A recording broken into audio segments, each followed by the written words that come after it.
sórí bí màálí ti gbà fún kẹ́kẹ́ nì tó bá ti àlí bá ti jẹ́rọ̀ ti tiẹ̀ tó yá sí pé onímọ̀ ni lọ́dọ̀ rẹ̀ bàbá àlífà tó ní onímọ̀ ni wọ́n tó yá sí pé ẹlẹ́kọ̀ọ́ òun ni àlí bá ń sọ fún gbogbo ayé nìsín wípé àlífà tó gbé yí ipò lónìí yìí tá ń bẹ́bẹ̀ lọ́wọ́ báyìí ẹlẹ́kọ̀ọ́ ni wọ́n. A single message for a global community, connecting the Yoruba heart to the soul of Islam.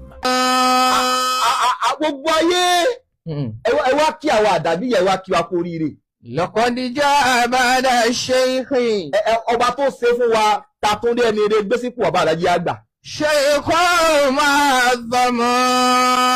Pápá bá ń sọ fún yín wípé bọ́lá ti ṣẹ̀dá Alhaji Agba ó súnmọ́ bó ti gbà ṣẹ̀dá náà Muhammad ẹ̀ máa bá wa jiyàn. Àfàbìlẹ̀ TV jí sáré lè simple arithmetic ga fún yín.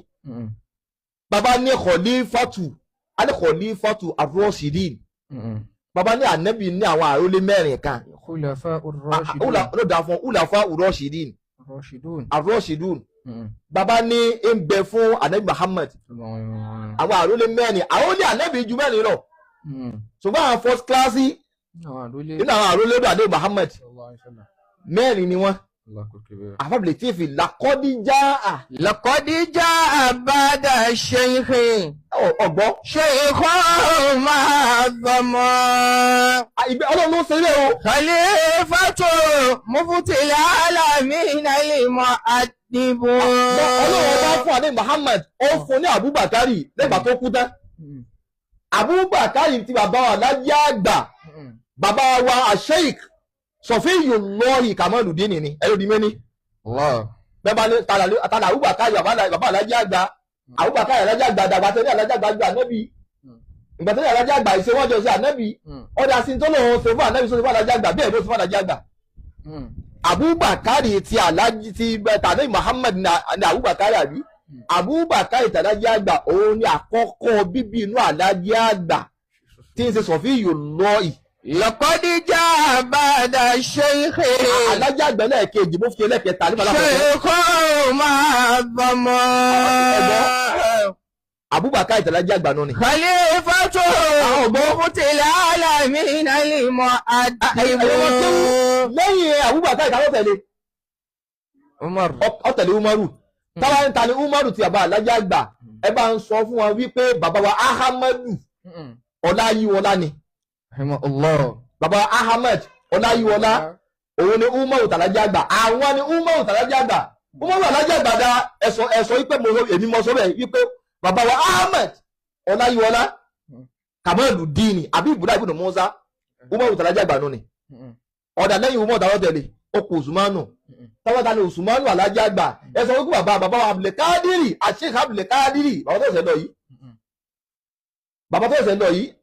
Usmanu Alhaji Agba nù ni. Abdul TV laqad jaa ba'da shaykhi. Ọlọ́run wa ló Alhaji Agba bẹ́ẹ̀. Shaykhun mu'azzama. Ẹni bá ṣe eré àfúlẹ̀sẹ̀. Khalifatu muftil alamin al-mu'addib. Ẹ wá gbọ́ tí mò ń sọ fún yín. Ẹ jí ń wí kalẹ̀. Gbogbo ẹ̀rọ Kéwu mi ìwé bọ́lá láti bọ̀tán gbọ́ tí mò ń wí. Máa ń béèrè pé ta ni Àlí. Sẹ́yìn náà Àlí. Òun ni àlífà ẹlẹ́ẹ̀kẹrin fún ànábì Muhammad. Sallallahu alayhi wa sallam. Tábà ní ta ni àlífà ẹlẹ́ẹ̀kẹrin fún ọba Alhaji Agba. Ẹ bá ń sọ fún wọn wípé Sheikh Khalifatu Jadid. Àlífà tuntun Sheikh Mustafa. Wali Mustafa umma. Mustafa umma. Wali Mustafa haba. Mustafa haba. Wali Mustafa. Rashada Sheikh wa ahayabu. Ẹni wíwú yín. Àlífà ẹlẹ́ẹ̀kẹrin fún ànábì Muhammad Àlí ní jẹ́. Àlífà ẹlẹ́ẹ̀kẹrin fún ọba Alhaji Agba. Ẹ sọ wípé àfáà wa bàbá wa Alhaji Agba tí wọ́n kóra ní lọ́wọ́ lónìí. Mustafa. Wali Mustafa umma. Ẹni bá wá fẹ́ mọ. Wali Mustafa haba. Wali Mustafa. Nashana la Sheikh ahayabu.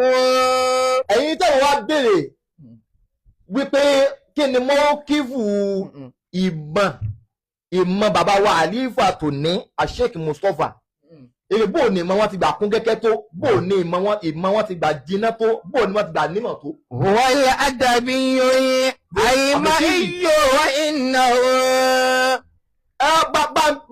Abdul TV ẹni mo ń sọ kalẹ̀ ní o ẹni ọmọ wádìí wípé bó ni ìmọ̀ wọn ti gbà rí ẹni mo sọ pé kọ́ lọ lè wo ìmọ̀ tí Ọlọ́run bá gbé fún àlífà ẹlẹ́ẹ̀kẹrin fún ànábì Muhammad tí ń ṣe àlí. Sórí bí ìmọ̀ àlí ti gbà kún kẹ́kẹ́ nì bó bá ti àlí bá ti jẹ́ lọ ti tẹ tó yá sí pé onímọ̀ ni lọ́dọ̀ rẹ bàbá àlífà tó ní onímọ̀ ni wọ́n tó yá sí pé ẹlẹ́kọ̀ọ́ òun ni àlí bá ń sọ fún gbogbo ayé nìsín wípé àlífà tó gbé yí ipò lónìí yìí tá ń bẹ́bẹ̀ lọ́wọ́lọ́wọ́ yìí ẹlẹ́kọ̀ọ́ ni wọ́n. wal adabiyyin ayma'i wa innahu.